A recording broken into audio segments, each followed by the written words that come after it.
चलो ठीक है, देखो तो ये क्वेश्चन हम लोगों ने कल दिया हुआ था होमवर्क पे। आज हम लोग को यहीं से स्टार्ट करना है। तो यहाँ पे हमें इसका डोमेन निकालना है।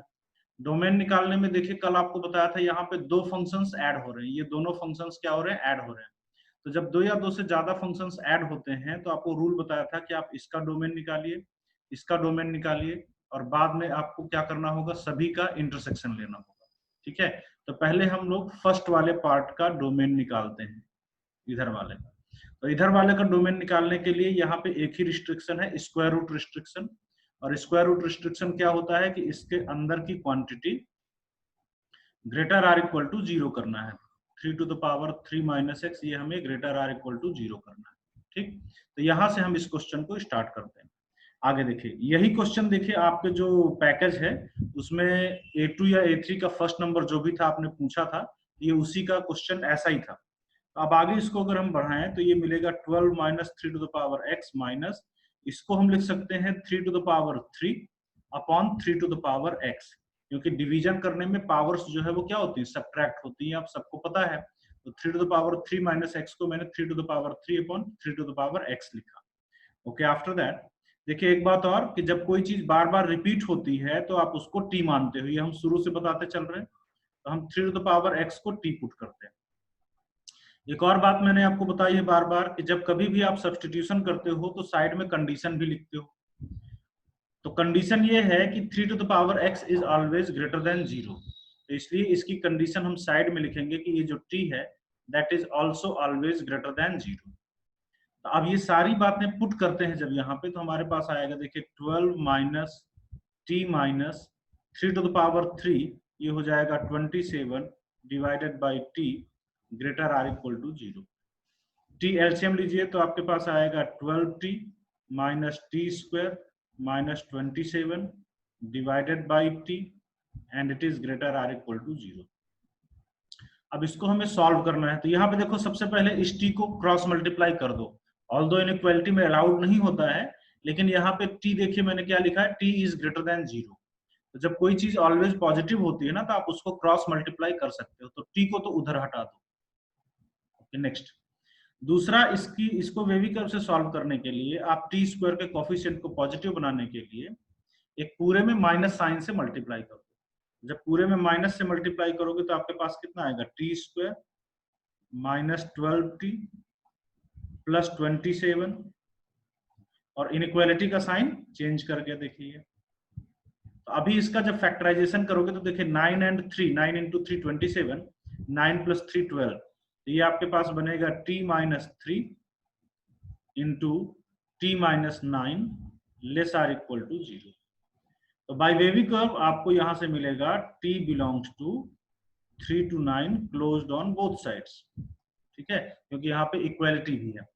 इसके आगे का कैलकुलेशन मैं यहाँ पे किए दे रहा हूँ। यहाँ आगे देखिए t बिलोंग्स टू 3 to 9, तो हम t का बैक सब्स्टिट्यूशन करते हैं। t हमने एज्यूम किया था 3 टू द पावर x को, यहां से आपके पास आएगा 3 to the power x belongs to 3 to 9। अब यहाँ पे देखिए बेस सेम करके अब आप पावर को कंपेयर करो। यहाँ पे x बिलोंग्स टू आएगा, ये है 3 टू द पावर 1 और ये है 3 टू द पावर 2। तो आपके पास आएगा x बिलोंग्स टू 1 to 2। ठीक है, क्या मिला? x belongs to 1 to 2। इसके बाद अब हम लोग सेकेंड वाला देखते हैं। तो इसको हमने दे दिया इक्वेशन नंबर 1, और ये हमने निकाला, ये फर्स्ट वाले का डोमेन निकाला। तो देखो अभी जो आपका डाउट था ना A2 या A3 जो भी जिसका फर्स्ट नंबर, वो बिल्कुल इसी तरीके से सॉल्व होगा। तो आई होप कि अब जाकर के आप उसको जिसका भी डाउट था वो कंप्लीट कर लोगे। चलिए इस पे आते हैं, सेकंड वाले पार्ट पे, इसका डोमेन निकालते हैं। तो इसका डोमेन निकालने के लिए आपको क्या करना है कि साइन इनवर्स का रिस्ट्रिक्शन है, और साइन इनवर्स का रिस्ट्रिक्शन बोलता है कि इसका जो इनपुट है वो -1 से 1 के बीच में होना चाहिए। नेक्स्ट इसके बाद 3 से हम लोग क्रॉस मल्टीप्लाई करते हैं और 2 से हम लोग क्रॉस डिवाइड करते हैं।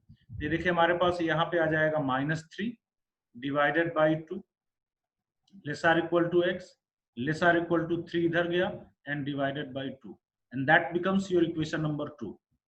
तो इसका डोमेन आपने निकाला इक्वेशन नंबर 1, इसका डोमेन आपने निकाला इक्वेशन नंबर 2, और रूल आपको बताया है कि अगर दो या दो से ज्यादा फंक्शंस ऐड होते हैं तो आप सबका डोमेन निकालते हो और लास्ट में जो है वो सबका इंटरसेक्शन लेते हो। तो अब अगर आप इन 1 और 2 का इंटरसेक्शन लोगे तो जरा ध्यान दीजिए, 1 जो है 1 इसके बीच में कहीं पे आ रहा है, 1 इसके बीच में आ रहा है कहीं, ठीक है। और 1 से लेकर के आप कहां तक जाओगे, 3/2 तक जाओगे, उसके बाद आप नहीं जा सकते हो। तो फाइनली जो है वो हमारे पास डोमेन जो निकल करके आ रहा है वो आ रहा है 1 से लेकर के 3/2। 1 पे क्लोज आएगा, 3/2 पे भी क्लोज आएगा, and that is the answer. कोई डाउट है तो बोलिए। Sir T always greater than 0 क्यों होगा sir? T always greater than 0 क्यों होगा? तो यहाँ पे मैंने आपको बताया था टी इज इक्वल टू क्या लिखा है, 3 टू द पावर x।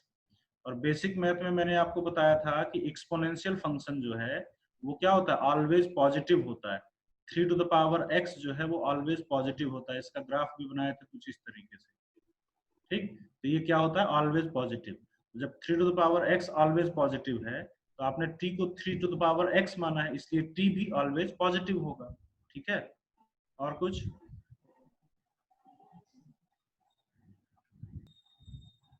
चलिए फिर आगे बढ़ते हैं। फिर अगला क्वेश्चन लिखिए, काफी अच्छा क्वेश्चन है। आपको डोमेन बताना है और इसमें कुछ पॉइंट्स आपको सीखना भी है। डोमेन बताना है आपको, domain of y is equal to cos inverse of under root of x square plus 3x plus 1 plus cos inverse of under root of x square plus 3x। तो इसका आपको डोमेन बताना है, ठीक। स्टार्ट करिए जल्दी से।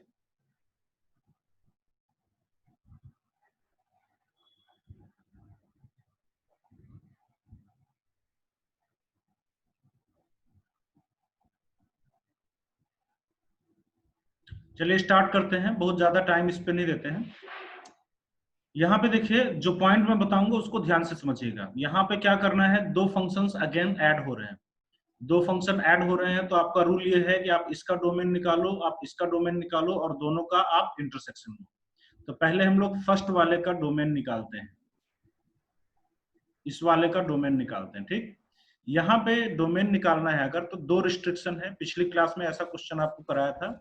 एक कॉस इनवर्स का रिस्ट्रिक्शन है और दूसरा स्क्वायर रूट का रिस्ट्रिक्शन है। दोनों रिस्ट्रिक्शन ध्यान रखना है, कोई भी छूटना नहीं चाहिए। कॉस इनवर्स का रिस्ट्रिक्शन ये है कि इसका जो इनपुट है under root of x square plus 3x plus 1, ये -1 से 1 के बीच में होना चाहिए। ये कॉस इनवर्स का रिस्ट्रिक्शन है, ठीक। स्क्वायर रूट रिस्ट्रिक्शन थोड़ी देर बाद लगाते हैं, ठीक है। अच्छा, अब यहाँ पे देखिए, इस इनइक्वालिटी को सॉल्व करते हैं। तो this square root is always positive. जब ये ऑलवेज पॉजिटिव है तो ये ऑलवेज नेगेटिव नंबर से ये हमेशा ही बड़ा होगा। ये ऑलवेज पॉजिटिव, ये ऑलवेज नेगेटिव, तो ये हमेशा ही इससे बड़ा होगा। तो जब ये वाला इससे हमेशा ही बड़ा होगा तो ये वाली जो इनइक्वालिटी की साइड है ये ऑलवेज ट्रू रहेगी, ठीक। आपको सिर्फ ये वाली इनइक्वालिटी की साइड को सॉल्व करना है और आंसर निकालना है। तो इस वाले साइड को सॉल्व करने के लिए आप दोनों साइड की स्क्वायरिंग करते हो। आप दोनों साइड की स्क्वायरिंग यहाँ पे कर सकते हो। क्यों कर सकते हो भाई? यहाँ पे आप दोनों साइड की स्क्वायरिंग इसलिए कर सकते हो क्योंकि both the sides are always positive. ये स्क्वायर रूट भी ऑलवेज पॉजिटिव है और ये भी ऑलवेज पॉजिटिव है। अब देखिए, टाइम आ गया है हमारा रिस्ट्रिक्शन नंबर 2 लगाने का। रिस्ट्रिक्शन नंबर 2 था स्क्वायर रूट का रिस्ट्रिक्शन, और स्क्वायर रूट का रिस्ट्रिक्शन ये है कि स्क्वायर रूट के अंदर की क्वांटिटी जो है वो क्या होनी चाहिए, ग्रेटर आर इक्वल टू 0। तो अभी आपको यहाँ पे लगाना है कि इसके अंदर की quantity x square plus 3x plus 1, यही सेम चीज ये होनी चाहिए ग्रेटर आर इक्वल टू 0, ठीक है। इसके बाद याद करिए, कल आपने सॉल्व किया था, कल आपने फिर इसको सॉल्व किया था, इसको सॉल्व किया था, दोनों का इंटरसेक्शन लिया था, तो इस तरीके से इसका डोमेन आपने निकाला था, ठीक है। तो थोड़ा बड़ा पड़ेगा, और फिर इसको भी उतना ही सॉल्व करोगे तो थोड़ा और बड़ा पड़ेगा। अब मैं जो पॉइंट बताने जा रहा हूं उसको ध्यान से समझिएगा। देखो, एक खास बात ऑब्जर्व करो। ऑब्जर्वेशन ये है कि यहां भी एक्स स्क्वायर प्लस 3x मिल रहा है और यहां भी एक्स स्क्वायर प्लस 3x मिल रहा है। दोनों जगह पे वही एक्स स्क्वायर प्लस 3x मिल रहा है। थोड़ा 1 का डिफरेंस है, लेकिन वो हम कभी भी मैनेज कर सकते हैं। इसमें +1 -1 करके मैं इसको इसमें कन्वर्ट कर सकता हूं। तो पॉइंट ये है कि अगर आपको लगे कि दो या दो से ज्यादा फंक्शंस कुछ इस तरीके से हैं कि एक को दूसरे में कन्वर्ट किया जा सकता है, तो आप कभी भी फाइनल कैलकुलेशन मत करिए। पहले आप देख लीजिए कि एक को दूसरे में हम कन्वर्ट कर लें, फिर उसके बाद क्वेश्चन को सॉल्व करें, तो क्वेश्चन आपका कम कैलकुलेशन में सॉल्व हो जाता है। तो इसलिए मैं इस कैलकुलेशन को भी आगे नहीं बढ़ाता हूँ, पहले मैं इसको सॉल्व करके इसको इसके तरह से बदल देता हूँ। तो मुझे पूरी उम्मीद है कि हमें कैलकुलेशन छोटा मिलेगा। तो चलो भाई, यहां भी जब सॉल्व करोगे तो आपको फिर से दो रिस्ट्रिक्शन मिलेगा, एक कॉस इनवर्स का रिस्ट्रिक्शन और एक स्क्वायर रूट का रिस्ट्रिक्शन। कॉस इनवर्स का रिस्ट्रिक्शन ये है कि इसका जो इनपुट है under root of x square plus 3x, ये क्या होना चाहिए, ये -1 से 1 होना चाहिए। Then just like the previous inequality, आपको फिर से दिख रहा है कि ये ऑलवेज पॉजिटिव, ये ऑलवेज नेगेटिव। एक पॉजिटिव नंबर नेगेटिव नंबर से हमेशा बड़ा होता है, दिस इज ऑलवेज ट्रू, इसको भूल जाइए। इसको सॉल्व करने के लिए आप दोनों साइड की स्क्वायरिंग कर सकते हो, because both sides are positive. तो आपके पास यहाँ पे आएगा x square plus 3x less or equal to 1। और यहाँ भी अब टाइम आ गया रिस्ट्रिक्शन नंबर 2 लगाने का, जो स्क्वायर रूट का रिस्ट्रिक्शन है। तो स्क्वायर रूट के अंदर की quantity x square plus 3x जो है ना, वो always greater or equal to 0 होनी चाहिए। तो यहाँ भी आप लगाइए कि एक्स स्क्वायर प्लस 3x क्या होना चाहिए, always greater or equal to 0। Okay, अब ये जो मैंने किया इसलिए किया आगे का कैलकुलेशन रोक के, ताकि मैंने बोला ना कि अगर आपको लगता है कि एक को दूसरे में कन्वर्ट किया जा सकता है तो जरूर करिए, कुछ आपको छोटा रिजल्ट मिलेगा, छोटा कैलकुलेशन होगा। ये पॉइंट भी आप हमेशा ध्यान रखिएगा, क्वेश्चंस में बार बार आपको लगेगा। तो चलिए इसको हम इसमें बदल देते हैं, एक्स स्क्वायर प्लस 3x को x square plus 3x plus 1 में बदल देते हैं। और ऐसा करने के लिए आपको सिर्फ तीनों साइड में 1 ऐड करना पड़ेगा। जब आप तीनों साइड में 1 ऐड करोगे तो 1, यहाँ पे क्या आएगा x square plus 3x plus 1, और यहाँ पे आएगा 2। तो अब देखो, तो अब यहाँ पे ये दोनों जगह पे सेम हो गया, x square plus 3x plus 1 और x square plus 3x plus 1। और दोनों का हमें इंटरसेक्शन लेना है, दोनों का इंटरसेक्शन लेना है। तो ध्यान से सुनना मेरी बात और इसको देखना। पहला स्टेटमेंट बोल रहा है कि x square plus 3x plus 1 0 से 1 के बीच में है, और दूसरा स्टेटमेंट बोल रहा नहीं, x square plus 3x plus 1 1 से 2 के बीच में है। और हमें दोनों का इंटरसेक्शन चाहिए, इंटरसेक्शन मतलब जो दोनों में है। तो बताइए x square plus 3x plus 1 की वैल्यू क्या दिख रही है, ये बोल रहा 0 से 1, ये बोल रहा नहीं 1 से 2। तो दोनों में कॉमन क्या दिख रहा है, दोनों में इंटरसेक्शन क्या दिख रहा है, 0 to 2 1 कॉमन कहाँ दिख रहा है भाई, 1 सर। दोनों ओनली 1। यहाँ फिर से देख लो अलग से, अगर कोई नंबर 0 से 1 के बीच में है ये, और कोई नंबर 1 से 2 के बीच में है, 1 से 2 के बीच में, तो दोनों में कॉमन क्या दिख रहा है, दोनों में कॉमन मात्र एक पॉइंट है, ये 1 वाला पॉइंट, बस। इसके अलावा और कुछ भी कॉमन नहीं है। क्लियर दिख रहा है, ये 0 से 1 के बीच है, और यहाँ पे ये 1 से 2 के बीच में है, वही same number x square plus 3x plus 1। तो दोनों ट्रू होगा अगर x square plus 3x plus 1 1 के इक्वल होगा, बस। इन दोनों का इंटरसेक्शन मात्र एक पॉइंट है 1। ये दोनों ट्रू होगा अगर x square plus 3x plus 1 जो है वो किसके इक्वल है, 1 के इक्वल है। तो 1 1 कैंसिल हो जाएगा और आपके पास बचेगा x square plus 3x equal to 0, x common आ जाएगा, x plus 3 is equal to 0, और यहां से x की दो वैल्यू आ रही, कौन कौन सी, 0 एंड -3। तो आपको क्या दिख रहा है कि इसकी डोमेन में मात्र दो डिस्क्रीट पॉइंट्स आ रहे हैं, कोई इंटरवल नहीं आएगा। इसके डोमेन में सिर्फ दो डिस्क्रीट पॉइंट आएंगे। तो इसका डोमेन आएगा कर्ली ब्रैकेट में -3 एंड 0, ये कोई इंटरवल नहीं है, ध्यान रखिएगा। इसके डोमेन में सिर्फ दो डिस्क्रीट पॉइंट आएंगे, कोई इंटरवल नहीं आएगा। So its domain is -3 and 0, कोई इंटरवल नहीं है। इनका इंटरसेक्शन देख लीजिए अच्छे से, एक 0 से 1 है, एक 1 से 2 है, तो इंटरसेक्शन में सिर्फ एक पॉइंट आएगा 1, इसलिए x square plus 3x plus 1 को हमने 1 किया। कुछ पूछना है तो बताइए।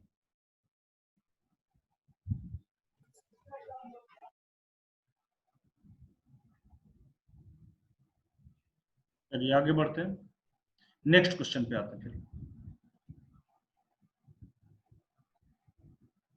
अगला क्वेश्चन लिखिए, आपको डोमेन बताना है y is equal to x factorial plus ln of 4 minus x। इसका आपको डोमेन बताना है, जल्दी से बताइए।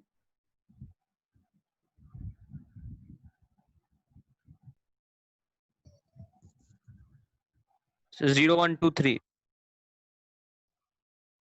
तो यहाँ पे देखिए दो फंक्शंस फिर से ऐड हो रहे हैं।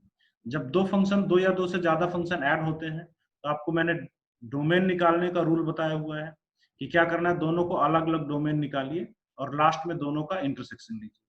तो ये फैक्टोरियल का रिस्ट्रिक्शन ये है, फैक्टोरियल मैंने आपको बताया था सिर्फ होल नंबर के लिए ही डिफाइन होता है। फैक्टोरियल नेगेटिव नंबर के लिए या फ्रैक्शन के लिए जो है वो डिफाइन नहीं होता, सिर्फ ये किसके लिए, होल नंबर के लिए डिफाइन होता है। तो यहां से इसका डोमेन तो सिर्फ आएगा x इज होल नंबर।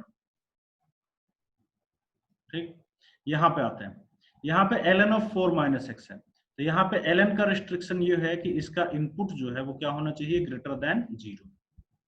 तो यहां से जब आप x को उधर ले जाओगे तो मिलेगा x लेस देन 4। अब दोनों को कंबाइन करिए, दोनों ट्रू होना चाहिए, दोनों का इंटरसेक्शन लीजिए। तो 4 से छोटा होल नंबर लेना है। 4 से छोटा होल नंबर क्या क्या होता है, 0 1 2 एंड 3। तो इसलिए इसका जो डोमेन हो जाएगा 4 से छोटा होल नंबर, करली ब्रैकेट में आएगा 0 1 2 एंड 3। तो ये इसका डोमेन हो जाएगा। ठीक है, दैट इज द डोमेन। जल्दी से कर लीजिए, किसी को पूछना है तो बताइए, नहीं तो हम लोग नेक्स्ट क्वेश्चन पे आते हैं।